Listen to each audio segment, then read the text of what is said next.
Hi friends, R4iലേക്ക് എല്ലാവർക്കും സ്വാഗതം. Telecom communication രംഗത്തുള്ള അതിശയിപ്പിക്കുന്ന മൾട്ടി ബാഗർ റിട്ടേൺ ഇൻവെസ്റ്റേഴ്സ് നൽകിയ രണ്ട് സ്റ്റോക്കുകളെ കുറിച്ചാണ് ഈ ഒരു വീഡിയോയിൽ താരതമ്യം ചെയ്ത് സംസാരിക്കുന്നത്. ഒന്ന് HFCL ആണ്, ഹിമാചൽ ഫ്യൂച്ചറിസ്റ്റിക് കമ്മ്യൂണിക്കേഷൻ ലിമിറ്റഡ്. മറ്റൊന്ന് STL, സ്റ്റെർലൈറ്റ് ടെക്നോളജീസ് ലിമിറ്റഡ്. ഈ രണ്ട് സ്റ്റോക്കുകളുടെയും ഒരു ലോങ് ടേം റിട്ടേൺ നമ്മൾ ആദ്യമായി നോക്കുകയാണെങ്കിൽ കഴിഞ്ഞ 5 വർഷത്തെ സ്റ്റെർലൈറ്റിൻ്റെ റിട്ടേൺ 155%. അതുപോലെ തന്നെ HFCLൻ്റെ റിട്ടേൺ 309%. അപ്പോൾ ഈ 2026 വർഷം പിറന്നിട്ട് ഇപ്പോൾ 5 മാസം പിന്നിടുമ്പോൾ ഈ ഒരു വർഷം മാത്രം STL നൽകിയ റിട്ടേൺ 304% ആണെങ്കിൽ HFCL നൽകിയ റിട്ടേൺ 121%. ഇനി നമ്മൾ കുറച്ചും കൂടി ഷോർട്ടർ പീരീഡിലേക്ക് വന്നാൽ കഴിഞ്ഞ ഒരു മാസം STL നൽകിയ റിട്ടേൺ 70% ആണെങ്കിൽ HFCLും ഏകദേശം 77% റിട്ടേൺ ആണ് നൽകിയത്. അതുപോലെ തന്നെ ഇപ്പോൾ നടന്നുകൊണ്ടിരിക്കുന്ന വീക്കായിട്ടുള്ള മാർക്കറ്റിലും അപ്പർ സർക്യൂട്ടിലേക്കൊക്കെയാണ് ഈ സ്റ്റോക്കുകൾ പോകുന്നത്. അപ്പോൾ ഇത്തരത്തിലുള്ളൊരു മൈൻഡ് ബ്ലോയിങ് റിട്ടേൺ ഈ സ്റ്റോക്കുകളിൽ ഉണ്ടാക്കുന്നത് സ്വാഭാവികമായിട്ടും ഇൻവെസ്റ്റേഴ്സിന് ഒരു ഫോമോ ക്രിയേറ്റ് ചെയ്യപ്പെടാൻ സാധ്യതയുണ്ട്. അതിൻ്റെ ആ ഒരു മൊമെൻറ്റത്തിൻ്റെ സ്റ്റാർട്ടിംഗ് ടൈമിൽ ആ സ്റ്റോക്കിൽ എൻട്രി എടുക്കാൻ സാധിച്ചില്ലല്ലോ എന്നൊരു നിരാശ സ്വാഭാവികമായിട്ടുണ്ടാവും. അപ്പോൾ അതുകൊണ്ട് തന്നെ ഈ ഒരു സ്റ്റോക്ക് ഇനിയൊരു കറക്ഷൻ വരികയാണെങ്കിൽ ലോങ് ഇൻവെസ്റ്റ്മെൻറ്റിന് അനുയോജ്യമായ ഒരു സ്റ്റോക്കാണോ എന്നാണ് നമ്മൾ പരിശോധിക്കുന്നത്. അപ്പോൾ ആദ്യം തന്നെ ഇതിൻ്റെ ഒരു ബിസിനസ് മോഡൽ നമുക്ക് മനസ്സിലാക്കാം. ഇപ്പോൾ HFCLും STLും ഒരേ സെക്ടറിലാണ്, അതായത് ടെലികോം എക്യുപ്മെൻറ്റ് ആൻഡ് ഇൻഫ്രാസ്ട്രക്ചർ എന്നുള്ളൊരു ബ്രോഡ് സെക്ടറിലാണ് ഉള്ളതെങ്കിലും ഇവരുടെ ഒരു ബിസിനസ് അപ്രോച്ചും അതുപോലെ റവന്യൂ സോഴ്സും എല്ലാം ഡിഫറെൻ്റ് ആണ്. ഇപ്പോൾ HFCL പൊതുവേ ടെലികോം ഇൻഫ്രാസ്ട്രക്ചർ അല്ലെങ്കിൽ ടെലികോം എക്യുപ്മെൻറ്റ് എന്നുള്ള വിഭാഗത്തിൽ ആ ഒരു ക്ലാസിഫിക്കേഷനിലാണ് വരുന്നത്. അപ്പോൾ ആ സെക്ടറിൽ വൈഫൈ റൂട്ടറുകൾ, 5G ഉപകരണങ്ങൾ എന്നിവ നിർമ്മിക്കുന്ന കമ്പനികളാണുള്ളത്. എന്നാൽ STL എന്ന് പറയുന്നത് കേബിൾ ടെലികോം അല്ലെങ്കിൽ ഒപ്റ്റിക്കൽ ഫൈബർ എന്നുള്ള ഒരു ക്ലാസിഫിക്കേഷനിലാണ് വരുന്നത്. അതുപോലെ STL ഒരു ഗ്ലോബൽ മാനുഫാക്ചറിങ് ജയൻ്റ് ആണെങ്കിൽ HFCL ഒരു ഇന്ത്യൻ സൊല്യൂഷൻ പ്രൊവൈഡർ ആണ് എന്ന് വേണമെങ്കിൽ പറയാം. പ്രധാനപ്പെട്ട ശ്രദ്ധ എന്ന് പറയുന്നത് ഒപ്റ്റിക്കൽ ഫൈബർ നിർമ്മാണത്തിലാണ്. അപ്പോൾ ഈ ഫൈബർ നിർമ്മാണത്തിന് ആവശ്യമായിട്ടുള്ള സിലിക്ക ഗ്ലാസ് മുതൽ കേബിൾ വരെ ആ ഒരു വെർട്ടിക്കൽ ഇൻ്റഗ്രേഷൻ, അതായത് അതിലുള്ള എല്ലാ പ്രോഡക്റ്റുകളും സ്വന്തമായിട്ട് നിർമ്മിക്കുന്ന ലോകത്തിലെ ചുരുക്കം കമ്പനികളിൽ ഒന്നാണ് STL. അപ്പോൾ അന്താരാഷ്ട്ര തലത്തിൽ തന്നെ വലിയ തോതിലുള്ള ഈ ഒരു ഫൈബർ സിസ്റ്റം ഇൻ്റഗ്രേഷൻ ഇവർ നടത്തുന്നുണ്ട്. എന്നാൽ HFCLിലേക്ക് വന്നാൽ ഇവർ കേബിളുകൾ നിർമ്മിക്കുന്നതിനോടൊപ്പം ടെലികോം ഉൽപ്പന്നങ്ങളായിട്ടുള്ള വൈഫൈ റൂട്ടറുകൾ, 5G റേഡിയോകൾ അവയുടെയൊക്കെ ഡിസൈനിൽ നിർമ്മാണത്തിലും കൂടുതൽ ശ്രദ്ധ കേന്ദ്രീകരിക്കുന്ന ഒരു കമ്പനിയാണ്. കൂടാതെ ഇന്ത്യയിലെ ടെലികോം ഓപ്പറേറ്റർമാർക്കും റെയിൽവേസിനും ഡിഫൻസിനും ആവശ്യമായിട്ടുള്ള നെറ്റ്വർക്ക് ഇൻഫ്രാസ്ട്രക്ചർ നിർമ്മിച്ച് നൽകുന്ന എഞ്ചിനീയറിംഗ്, പ്രൊക്യൂർമെൻറ്റ്, കൺസ്ട്രക്ഷൻ ആ ഒരു വിഭാഗത്തിൽപ്പെടുന്ന ജോലികൾക്കാണ് ഇവർ മുൻഗണന നൽകുന്നത്. ഇപ്പോൾ ഈ രണ്ട് സ്റ്റോക്കുകളുടെയും റവന്യൂ സ്പ്ലിറ്റ് നമ്മൾ സെഗ്മെൻറ്റ് വൈസ് നോക്കുകയാണെങ്കിൽ ഇപ്പോൾ പ്രൊഡക്റ്റ് സെഗ്മെൻറ്റിൽ കേബിളും എക്യുപ്മെൻറ്റും നിർമ്മിക്കുന്ന കാര്യത്തിൽ STLൻ്റെ വരുമാനം 70 മുതൽ 75%, എന്നാൽ HFCLൻ്റെത് 50 മുതൽ 60% വരെ മാത്രമാണ്. എന്നാൽ സർവീസ് സെഗ്മെൻറ്റിലേക്ക് വന്നു കഴിഞ്ഞാൽ പ്രത്യേകിച്ച് EPC സിസ്റ്റം ഇൻ്റഗ്രേഷൻ ആ ഒരു മേഖലയിൽ STLൻ്റെ റവന്യൂ എന്ന് പറയുന്നത് 20 മുതൽ 25% ആണെങ്കിൽ HFCLൻ്റെ റവന്യൂ 40 മുതൽ 45% വരെയാണ്. അതുപോലെ ലേറ്റസ്റ്റ് ആയിട്ടുള്ള ഡിജിറ്റൽ സോഫ്റ്റ്വെയർ സൊല്യൂഷൻസിൻ്റെ കാര്യത്തിൽ 5% ഒരു റവന്യൂ ആണ് STL ക്രിയേറ്റ് ചെയ്തെങ്കിൽ HFCLൻ്റെ റവന്യൂ 1% മാത്രമാണ്. അപ്പോൾ ഇവിടെ നമുക്ക് കാണാൻ കഴിയും HFCLൻ്റെ സർവീസിൽ നിന്നുള്ള വരുമാനമാണ് കൂടുതൽ. കാരണം ഇന്ത്യയിലെ വലിയ നെറ്റ്വർക്ക് പദ്ധതികൾ, പ്രത്യേകിച്ച് ജിയോയുടെ ഫൈബർ ഇൻ്റഗ്രേഷൻ ഇവരാണ് ചെയ്യുന്നത്. എന്നാൽ അവിടെ STL കൂടുതലായിട്ട് പണം കണ്ടെത്തുന്നത് അവരുടെ കേബിളുകൾ വിറ്റഴിക്കുന്നതിലൂടെയാണ്. ഇനി ജോഗ്രഫിക്കലായിട്ട് ഇവരുടെ ഒരു ബിസിനസിൻ്റെ സ്പ്ലിറ്റ് നമ്മൾ നോക്കിക്കഴിഞ്ഞാൽ STL ഇന്ത്യയിൽ നിന്ന് 35 മുതൽ 45% വരെയാണ് റവന്യൂ ജനറേറ്റ് ചെയ്യുന്നതെങ്കിൽ അവരുടെ കൂടുതൽ വരുമാനം വരുന്നത് വിദേശ രാജ്യങ്ങളിൽ നിന്നാണ്. യൂറോപ്പിൽ നിന്ന് 35%, അമേരിക്കയിൽ നിന്ന് 20%, മറ്റ് രാജ്യങ്ങളിൽ നിന്ന് 5 മുതൽ 10% വരെ റവന്യൂ ആണ് അവർ ക്രിയേറ്റ് ചെയ്യുന്നത്. അപ്പോൾ ചുരുക്കത്തിൽ STLൻ്റെ വരുമാനത്തിലെ പകുതിയിലധികം വരുന്നത് വിദേശ മാർക്കറ്റുകളിൽ നിന്നാണ്. എന്നാൽ HFCLൻ്റെ മെജോറിറ്റി വരുമാനം വരുന്നത് 80 മുതൽ 85% വരുന്നത് ഇന്ത്യയിൽ നിന്ന് തന്നെയാണ്. ഇൻ്റർനാഷണൽ മാർക്കറ്റിൽ നിന്ന് 15 മുതൽ 20% വരെയാണ് അവരുടെ വരുമാനം. ഇപ്പോൾ ചുരുക്കത്തിൽ HFCL പ്രധാനമായിട്ടും ഇന്ത്യൻ വിപണിയിലുള്ള റിലയൻസ് ജിയോ, എയർടെൽ, ഭാരത് നെറ്റ് പദ്ധതികൾ എന്നിവയെ ആശ്രയിച്ചുകൊണ്ടാണ് നിൽക്കുന്നത്. എന്നാൽ ഇപ്പോൾ അവർ അമേരിക്കയിലേക്കും യൂറോപ്പിലേക്കും അവരുടെ കയറ്റുമതി വർദ്ധിപ്പിക്കുവാനുള്ള ശ്രമങ്ങൾ നടത്തുന്നുണ്ട്. ഇപ്പോൾ ഈ HFCLലും STLലും സമീപകാലത്തുണ്ടായിട്ടുള്ള വമ്പിച്ച ഡിമാൻഡ്, അതിനുള്ള ഒരു കാരണങ്ങളിലേക്ക് നമ്മൾ നോക്കിക്കഴിഞ്ഞാൽ നമുക്കറിയാം ഇന്ത്യയിൽ 5G സേവനങ്ങൾ വ്യാപകമാകുന്നതോടെ ടെലികോം ടവറുകൾ തമ്മിൽ ബന്ധിപ്പിക്കാൻ വലിയ തോതിലുള്ള ഒപ്റ്റിക്കൽ ഫൈബർ കേബിളുകൾ ആവശ്യമാണ്. അപ്പോൾ നിലവിൽ ഇന്ത്യയിലെ ടവറുകളിൽ ഏകദേശം 35 മുതൽ 45% മാത്രമേ ഫൈബർ മുഖേന ബന്ധിപ്പിച്ചിട്ടുള്ളൂ. അപ്പോൾ ഇത് 70 മുതൽ 80% ഉയർത്തുകയാണ് നിലവിലുള്ള ലക്ഷ്യം. അപ്പോൾ ഇത് ഗ്ലോബൽ ലെവലിലും നടക്കുന്ന ഒരു കാര്യമാണ്. അതുകൊണ്ട് തന്നെ HFCLന് ഇന്ത്യയിൽ നിന്നുള്ള കാര്യമായ ഓർഡറുകളും STLന് ഗ്ലോബൽ ലെവലിൽ നിന്നുള്ള കൂടുതൽ ഓർഡറുകളുമാണ് ഈ ഒരു മേഖലയിൽ ലഭിച്ചുകൊണ്ടിരിക്കുന്നത്. ഇതുകൂടാതെ ഇന്ത്യ ഗവൺമെൻറ്റിന് 2 പ്രധാനപ്പെട്ട പദ്ധതികളുണ്ട്. ഒന്ന് ഭാരത് നെറ്റ് പ്രൊജക്റ്റാണ്. ഇപ്പോൾ ഇന്ത്യയിലെ എല്ലാ ഗ്രാമങ്ങളിലും അതിവേഗ ഇൻ്റർനെറ്റ് എത്തിക്കാനുള്ള ലക്ഷ്യം വെച്ചുള്ള ഒരു പദ്ധതിയാണിത്. ഇതിനാവശ്യമായ കേബിളുകളുടെ വലിയൊരു ഭാഗം നൽകുന്നത് ഈ 2 കമ്പനികളാണ്. കൂടാതെ പ്രൊഡക്റ്റ് ലിങ്ക്ഡ് ഇൻസെൻറ്റീവ്സ് ഇന്ത്യയിലെ ടെലികോം ഉപകരണങ്ങൾ നിർമ്മിക്കുന്ന കമ്പനികൾക്ക് ഗവൺമെൻറ് നൽകുന്ന ഒരു സാമ്പത്തിക ആനുകൂല്യമാണിത്. ഇതും ഈ കമ്പനികൾക്ക് ലഭിക്കുന്നുണ്ട്. കൂടാതെ ഗ്ലോബൽ ലെവലിൽ പല രാജ്യങ്ങളും ടെലികോം മേഖലയിൽ ചൈനീസ് ഉൽപ്പന്നങ്ങൾക്ക് ഒരു ആൾട്ടർനേറ്റീവ് ആയിട്ടാണ് ഇന്ത്യൻ ഉൽപ്പന്നങ്ങൾ കാണുന്നത്. അതുകൊണ്ട് തന്നെ STLനും HFCLനും ഈ മേഖലയിൽ നല്ല ഓർഡറുകൾ ലഭിക്കാറുണ്ട്. കൂടാതെ വെറുമൊരു കേബിൾ നിർമ്മാണ കമ്പനി എന്നതിൽ നിന്നും ഈ 2 കമ്പനികളും ഹൈടെക് ഉപകരണങ്ങളിലേക്ക് മാറുന്നുണ്ട്. ഇപ്പോൾ HFCL തന്നെ 5G FWA fixed wireless access റൂട്ടറുകളും Wi-Fi 7 തുടങ്ങിയ ടെക്നോളജികളും അവർ വികസിപ്പിച്ചിട്ടുണ്ട്. അതുപോലെ STL ഡാറ്റാ സെൻറ്ററുകൾക്ക് ആവശ്യമായ സങ്കീർണമായ ഫൈബർ സൊല്യൂഷൻസും പ്രൊവൈഡ് ചെയ്യുന്ന മേഖലയിലാണ് ശ്രദ്ധിക്കുന്നത്. അപ്പോൾ ഈ 2 കമ്പനികളുടെയും ഫ്യൂച്ചർ ഗ്രോത്ത് പൊട്ടൻഷ്യൽ വളരെ പോസിറ്റീവാണ്. അപ്പോൾ ഇനി നമ്മൾ ഈ 2 കമ്പനികളുടെയും മാനേജ്മെൻറ്റ് ക്വാളിറ്റി എത്രത്തോളം ഉണ്ടെന്ന് നമ്മൾ നോക്കിക്കഴിഞ്ഞാൽ ഈ STL എന്ന് പറയുന്നത് ഇന്ത്യയിൽ ഏറ്റവും വലിയ ഒപ്റ്റിക്കൽ ഫൈബർ നിർമ്മാതാക്കളാണ്. അപ്പോൾ STLൻ്റെ വേരുകൾ കിടക്കുന്നത് വേദാന്ത റിസോഴ്സിലാണ്.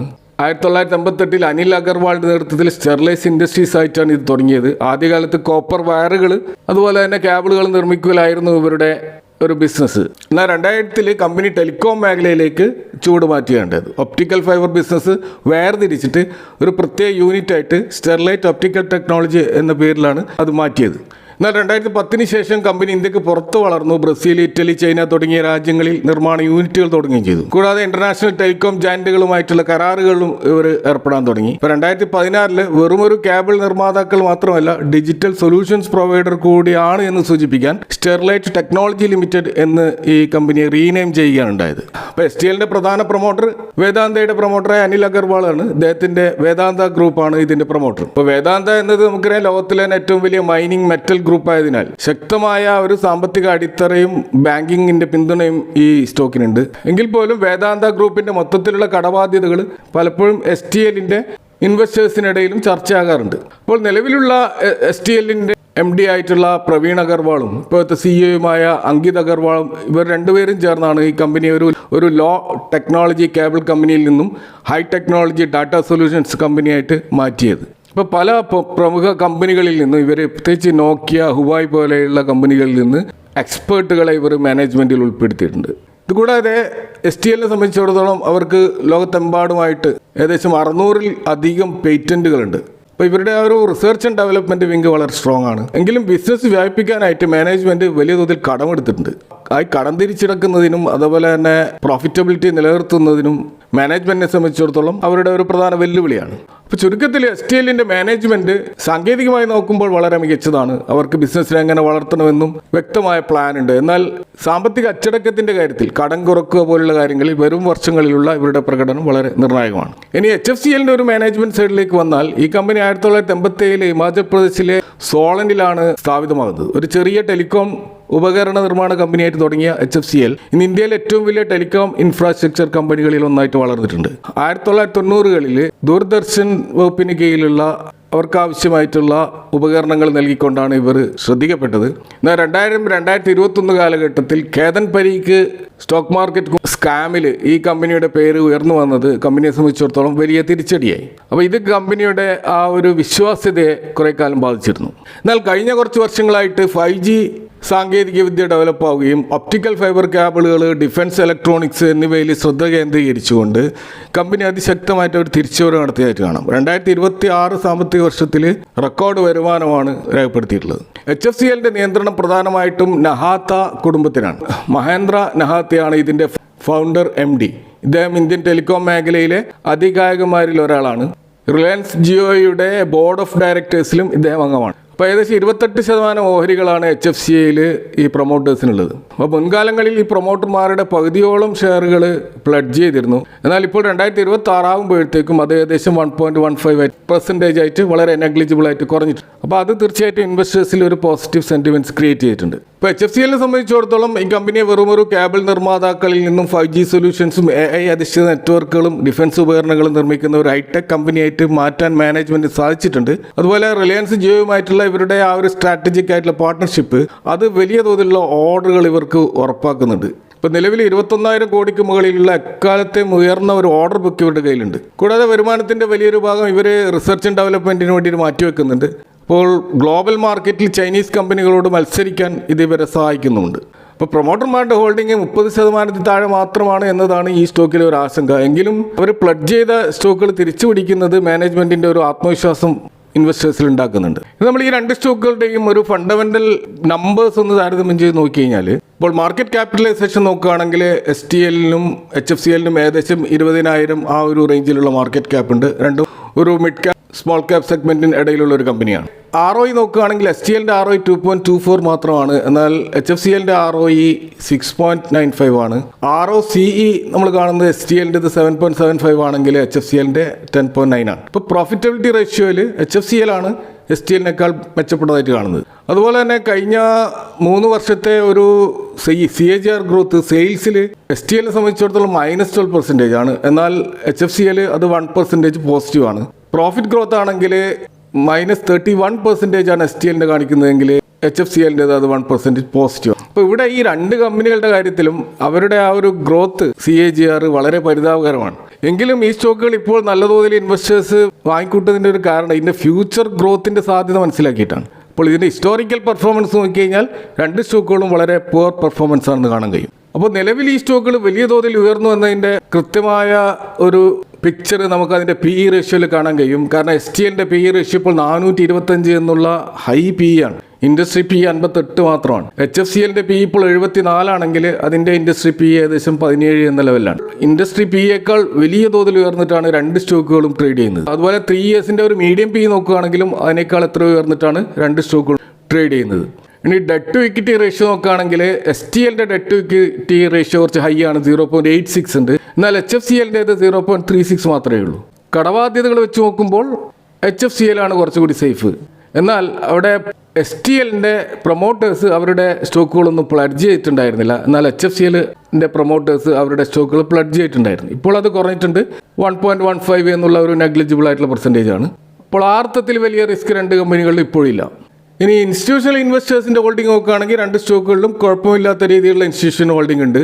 കാരണം FIAസിൻ്റെ 11% ഹോൾഡിംഗ് STLലും 7% ഹോൾഡിംഗ് HFCLലും കാണാം. അതുപോലെ DIAസിൻ്റെ 10% ഹോൾഡിംഗ് STLലും ഏകദേശം 8% ഹോൾഡിംഗ് HFCLലും കാണാം. എന്നാൽ പ്രൊമോട്ടേഴ്സ് ഹോൾഡിംഗ് HFCL വളരെ കുറവാണ്, 28% മാത്രമേ ഉള്ളൂ. എന്നാൽ STL അത് 44% എന്നുള്ള ഒരു മോശമല്ലാത്ത ലെവലിൽ കാണാൻ കഴിയും. ഇനി നിലവിൽ ഇപ്പോഴത്തെ കണ്ടീഷനിൽ ഈ സ്റ്റോക്കുകൾ ഇപ്പോൾ നമുക്ക് ബൈ ചെയ്യാമോ എന്ന് നോക്കിക്കഴിഞ്ഞാൽ നമ്മൾ ഈ സ്റ്റോക്കുകളുടെ ഒരു ഫണ്ടമെൻ്റൽസ് ഒക്കെ പരിശോധിച്ചതിൽ നിന്ന് മനസ്സിലാക്കാൻ കഴിയുന്നത് ഒരു ബൈ ആൻഡ് ഫോർഗെറ്റ് എന്ന് വിളിക്കാൻ പറ്റുന്ന ഒരു സ്റ്റോക്കല്ല ഇത്. കാരണം ഇതൊരു ഹൈ ഗ്രോത്ത് ഹൈ വോളറ്റിലിറ്റി വിഭാഗത്തിൽപ്പെട്ട സ്റ്റോക്കുകളാണ്.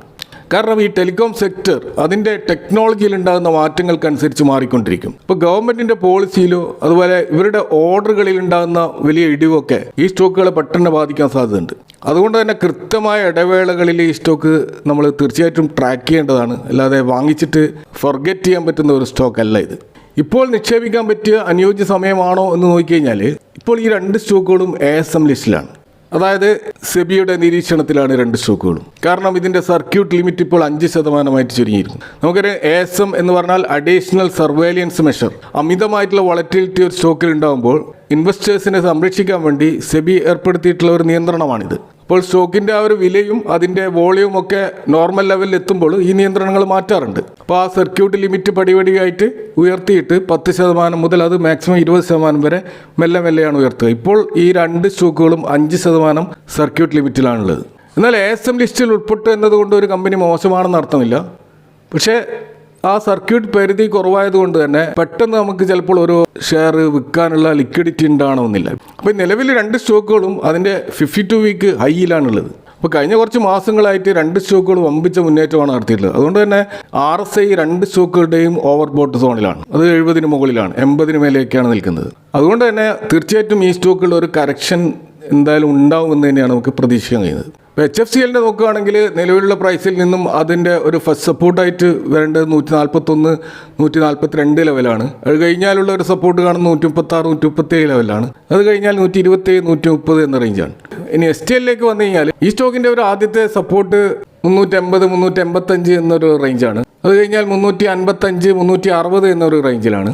അത് കഴിഞ്ഞാൽ 320, 325 എന്ന ലെവലിലാണ് ഈ സ്റ്റോക്കിൻ്റെ പ്രധാനപ്പെട്ട ലെവലുകൾ നമുക്ക് കാണാൻ കഴിയുക. അപ്പോൾ ഈ രണ്ട് സ്റ്റോക്കുകളും അതിൻ്റെ നിലവിലുള്ള വിലയിൽ തീർച്ചയായിട്ടും ഒരു കറക്ഷൻ ആവശ്യമായിട്ടുണ്ട്.